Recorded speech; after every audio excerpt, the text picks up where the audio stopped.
Queridos amigos, queridos irmãos, vamos a mais uma resenha de um dos livros infantis que nós lançamos pela editora Radu. Trata-se da Visão de Joaquina, de autoria do Espírito de Meimei. Quando nós iniciamos, em 1985, a editora espírita Radu, nós começamos com o livro Pingo, de Monteiro Lobato. Mas a venda desses livros, doação, direito autoral, e também porque eu havia pego dinheiro emprestado, o que resultou não dava para fazer outra edição do Pingo. E então nós nos lembramos que havia um livro que nós havíamos entregue à Edicel, A Visão de Joaquina da Meimei. E como nós havíamos pago fotolito e tudo mais, nós fomos buscar para lançar pela editora espírita Radu.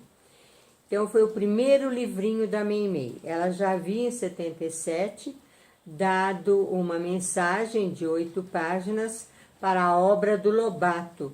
E nós tínhamos conversado com o Chico a respeito. Acontece que nós estávamos com um aluninho da evangelização que frequentava a casa com uma empregada, uma mocinha, e ele quase não entrava em contato com as outras crianças, parece que não estava muito bem durante a aula, e então ela criou esta história, A Visão de Joaquina, sobre uma professora, uma evangelizadora e seus aluninhos, e a qualidade de cada um deles. E com isso, nós desmontamos um colar com várias contas, cada uma de uma cor, e à medida que nós contávamos a história e mostrávamos a ilustração através dos papéis espelhos coloridos, nós falávamos a qualidade de cada criança e entregávamos uma continha representando aquela qualidade para a criança que nós estávamos comentando a respeito, até chegarmos naquele que estava dando problemas de entrosamento. E nós entregamos a ele uma conta que era em formato de um coração bastante translúcido, quase como um cristal. E Meimei havia nos dito que não apenas através da colagem das figuras que nós levamos, cada criança demonstraria a sua relação com os colegas, com a evangelizadora, a localização dela mesma na história, as cercas de separação e tudo mais. Então havia também praticamente uma avaliação psicológica de cada uma daquelas crianças. E também depois nós recolheríamos todas as contas para colocar num cofrinho que nós levamos, porque contaríamos a mesma história para outro grupo. Porém, se nós cativássemos aquela criança que havia inspirado a história, o Marcelo, ele não devolveria a conta. O menino tinha menos de 5 anos. E era uma criança muito bem atendida pelos seus pais, filho único e tudo mais. E depois, quando nós contamos a história, todos fizeram os seus testes, né? Na brincadeira da colagem das figuras, o Marcelo também, e ele se colocou perto da evangelizadora, e mais, ele realmente não devolveu a conta do colar. E então, o que era para a gente fazer? Poxa, está faltando uma conta. Será que algum de vocês esqueceu de entregar? E ele imediatamente, muito sem graça, disse, eu pensei que eu podia ficar com ela. E nisto, a gente tinha uma outra conta exatamente igual e disse, olha que sorte, nós temos outra aqui para contar a história para outra turma. Você pode ficar com ela.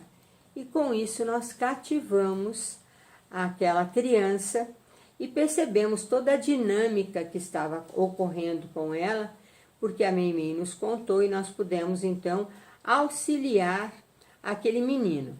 Só que eu havia entregue para um outro grupo espírita, que não a Casa do Caminho, que eu frequentava, o Lar do Amor Cristão, e deram o direito autoral e a possibilidade de que eles viessem a publicar o livro, porque um médico homeopata, onde eu estivera, vira as histórias que estavam numa pasta, porque eu saí da evangelização, passei no médico, e ele achou por bem levar para o seu grupo a fim de publicar.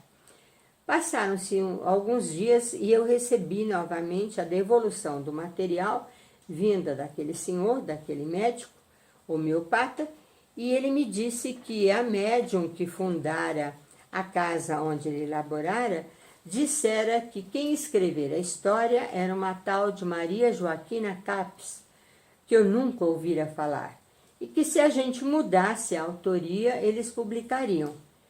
Eu fiquei muito chateada com aquilo, porque eu sabia que era a Meimei que tinha dado a história, e o motivo, e a dinâmica, e tudo mais, e como ela funcionara, e eu não podia realmente mudar aquilo que estava acontecendo, porque, muito gentilmente, a Meimei havia dado o nome de A Visão de Joaquina em homenagem a Marília de Dirceu, cujo nome era Maria Doroteia Joaquina de Seixas Brandão.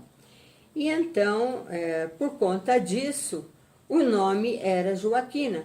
Era uma homenagem a um personagem da Inconfidência Mineira, a uma pessoa que participara da Inconfidência Mineira.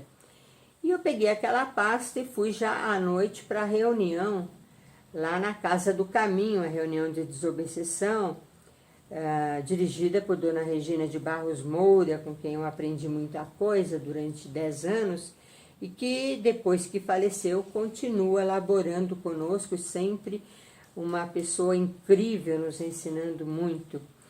E pus a pasta lá num canto, em cima de umas cadeiras, junto com a minha bolsa, e não comentei nada com ninguém. No final da reunião, sempre um dos médiuns da casa recebia o seu mentor, ou um mentor da casa, e conversava com os médiuns. No encerramento, aquele dia, Dona Regina recebeu Sheila. Ela possuía uma mediunidade de efeitos físicos, vidência, previsão, fantástica, e outras coisas mais, cura, né? E ela recebeu a Sheila e, se dirigindo a mim, em meio à conversa com o grupo, disse: Mariluza, pega aquela pasta que você trouxe. Eu fui pegar a pasta. Ninguém sabia o que tinha na pasta, a não ser eu. Ninguém sabia do que tinha ocorrido aquele dia, de eu receber a devolução do material e mais aquela exigência que eu considerei inoportuna e descabida. E eu trouxe a pasta, sentei-me novamente no meu local e Dona Regina, envolvida pela Sheila, disse: Mariluza, a Meimei está aqui presente e ela está dizendo que enquanto você continuar nesse caminho de verdade, verdade, verdade, nós estaremos com você. E nós também, eu da minha parte, estarei te apoiando. Eu fiquei muito feliz porque ela estava confirmando não apenas a autoria da mensagem, mas todo o apoio espiritual indispensável à continuidade da nossa tarefa. E voltando à minha casa, ao meu lar, eu depois comentei com meu esposo com relação ao que tinha ocorrido. E ele providenciou o numerário para que eu pudesse, pegando o fotolito, que já era nosso lá na Edicel, vir a publicar através da Radu a primeira historinha da nossa querida e adorável Meimei, A Visão de Joaquina. A contracapa é de 1976, é Meimei me trazendo a minha filha caçula para o nosso convívio. Espero que vocês aproveitem a história e que os evangelizadores das diversas casas espíritas utilizem este trabalho magnífico, todo ele elaborado e ilustrado como um teatro de sombras. Espero que vocês apreciem.